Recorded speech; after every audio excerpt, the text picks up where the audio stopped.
Selamat malam pemirsa, apa kabar Anda? Senang sekali saya Dwi Anggia bisa kembali menemani Anda di Dua Sisi malam hari ini. Nah pemirsa, permintaan Presiden Joko Widodo kepada masyarakat agar lebih kritis terhadap pemerintah ini ditanggapi dengan sinis oleh sejumlah aktivis dan juga elemen masyarakat. Mereka khawatir alasannya jika sikap kritik yang cukup kritis terhadap pemerintah ini akan berujung pada kasus hukum dengan dalih terjerat Undang-Undang Informasi dan Transaksi Elektronik atau Undang-Undang ITE. Nah, dalam beberapa kasus juga tidak sedikit yang kemudian mereka yang kritis terhadap pemerintah ini belakangan dipanggil oleh pihak berwajib dengan alasan sebagai saksi. Namun pertanyaannya, mengapa himbauan presiden yang bagus tentunya kalau kita bilang, karena kritik dalam negara demokrasi adalah hal yang sangat biasa dan dibutuhkan untuk bisa lebih baik lagi jalannya roda pemerintahan. Tapi mengapa ditanggapi dengan sinis? Nah ini akan menjadi pembahasan kita malam hari ini bersama sejumlah narasumber yang sudah bergabung bersama saya baik di studio dan juga melalui virtual. Di studio ada Bung Deddy Sitorus, anggota DPR fraksi PDIP. Selamat malam. Selamat malam. Dan juga ada Haikal Hasan, ini penceramah. Bapak Haikal, selamat malam. Assalamualaikum. Waalaikumsalam. Sehat ya semuanya? Alhamdulillah sehat. Sehat. Ya, dan bergabung juga secara virtual ada Prof. Henry Subiakto, staf ahli Menkominfo. Selamat malam Prof. Henry. Ya, nanti kita akan berdiskusi mengenai yang sudah saya sampaikan di awal. Tapi sebelumnya saya akan mengajak Anda semua untuk menyaksikan tayangan berikut ini.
Ya, tadi kita saksikan beberapa kali sebenarnya Presiden Jokowi menyampaikan kepada publik untuk lebih kritis terhadap pemerintah, menyampaikan kritik yang terbuka.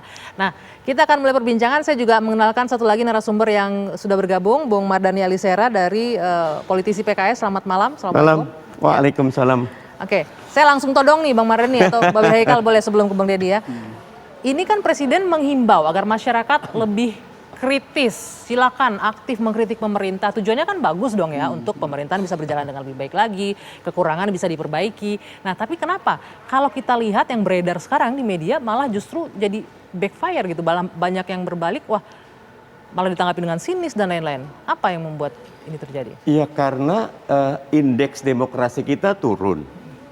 Beberapa lembaga survei menyatakan masyarakat makin takut untuk menyuarakan. Dan penggunaan pasal ITE, pasal 27, 28 Undang-Undang ITE, terus aja nih Ustadz Haikal mimpi aja udah bisa. Apa salahnya dengan mimpi itu? Nah jadi kalau kan mimpi nggak masuk dalam kritik terhadap pemerintah kan, itu lain hal. Iya, maksudnya dengan kasus ini, karena kalau dilihat yang mengajukan Ustadz Haikal dengan yang suka ngajukan tuh agak seragam gitu loh. Sama ini orang-orang yang laporin. Saya nanti Ustadz Haikal detail. Jadi intinya masyarakat disuruh lari tapi kakinya diikat. Kalau Pak Jokowi serius, ayo rame-rame bareng-bareng kita revisi Undang-Undang ITE, khususnya pasal 27, 28. Tunggu. Kenapa harus ada kata-kata kalau Pak Jokowi serius? Artinya Pak Jokowi nggak serius dengan pernyataannya agar masyarakat lebih aktif? Ya kalau cuma menyatakan tapi tidak ada perubahan payung hukum yang membuat kalau nanti dilihat, yang membuat kenapa orang dalam survei ya, indikator kemarin ngeluarin, makin takut bicara karena rata-rata yang mengunggah apapun suka kena ITE gitu loh. Padahal yang dikedepankan harusnya kan literasi dan edukasi lebih dahulu. Undang-undang ITE ini membunuh demokrasi, khususnya pasal 27-28 tadi. Penggunaan ini harus betul hati-hati. Padahal awalnya ini undang-undang transaksi elektronik, tapi dikedepankan informasinya. Nah sekarang ini menjadi penghambat untuk kebebasan berpendapat. Oke, Bung Deddy, Anda melihat seperti itu. Tadi katanya kalau Pak Jokowi serius ya revisi dulu dong undang-undangnya. Jangan termasuk kalau mereka serius kan dia partai politik, ikut terlibat dalam menyusun undang-undang ITE. Jadi saya nggak mempersoalkan karena pertama konteks pernyataan Pak Jokowi adalah konteks ombudsman, konteks bagaimana masyarakat memberikan masukan berupa kritik atau apapun namanya untuk perbaikan pelayanan publik, untuk perbaikan pengawasan penyelenggaraan negara, pemerintahan dan sebagainya, termasuk pribadi. Nah, jadi tanpa dibilang Pak Jokowi pun, kalau di luar konteks itu, setiap warga negara berhak bersuara. Dalam arti berhak mengkritik juga. Yang sering menjadi rancu adalah pertama, sebenarnya hukum ini kita mau taruh di mana? Kita sudah sepakat ada undang-undang sebagai kerangka hukum kita berinteraksi di masyarakat. Tapi kita berharap itu jangan dipakai. Gimana sih? Kenapa itu dipakai? Ya namanya negara hukum. Kok Anda nggak mau dipakai? Yang kedua, entar dulu. Tadi Anda bicarakan saja. Lalu yang kedua, ini kenapa ya? Hukum ini kan untuk membangun satu peradaban yang kita sepakati bersama. Kan itu nih logikanya. Itu untuk menjaga apa? Menjaga kerukunan, ketertiban dan sebagainya. Yang terjadi pada kita adalah orang merasa ingin bebas sebebas-bebasnya bersuara. Tidak peduli karena sangat jelas bedanya antara kritik dengan hinaan, ujaran kebencian, fitnah, kekasaran dan seterusnya itu sangat jelas. Yang namanya kritik pasti dibungkus dengan argumen yang jelas, dengan data yang jelas, disampaikan dengan cara yang benar dan beradab. Itu sangat berbeda dengan yang namanya makian, kebencian, ujaran provokasi, itu kan jelas. Nah, apakah kita mau ruang publik yang dipenuhi sampah seperti itu? Undang-undang mengatakan tidak boleh. Jadi tidak ada urusannya dengan Pak Jokowi. Ini urusan bangsa kita. Diatur gitu, Pak Behekal melihat itu bagaimana? Kalau tidak ada urusannya dengan Pak Jokowi, lalu urusannya sama siapa? Konstitusi. Karena yang menyampaikan ini Pak Jokowi. Ya, dengan hormat saya katakan ini mungkin ada satu perubahan perbaikan ke depan kalau kita ngelihat ke depan. Tapi kalau ada kalimat Pak Jokowi minta masyarakat kritik. Loh selama ini emang kita nggak ngeritik. Kalau dibilang minta berarti kurang dong. Selama ini kita kurang. Selama ini kurang semua orang yang mengkritik Pak Jokowi. Lagi pula dengan segala hormat saya katakan. Dulu Pak Jokowi berkata, saya rindu di demo. Begitu di demo, hasilnya apa tuh dengan orang yang demo? Kita tahu semua. Yang kedua, ya, sekarang bicara lagi seperti itu.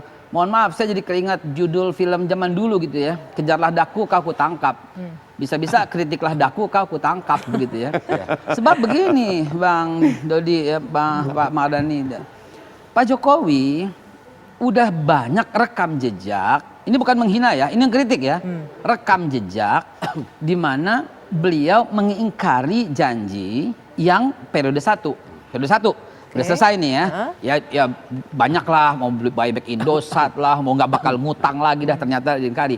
Jadi timbulnya acara ini di TV One dan juga di TV-TV lain itu kan menandakan bahwa ini adalah ucapan yang sebagaimana musik kita tadi. Jangan-jangan panggung sandiwara. Oke, jangan-jangan panggung sandiwara. Nanti kita lanjutkan. Kita harus jeda dulu sejenak. Dua sisi. Diduga kalau bahasa hukum. Kembali sesaat lagi.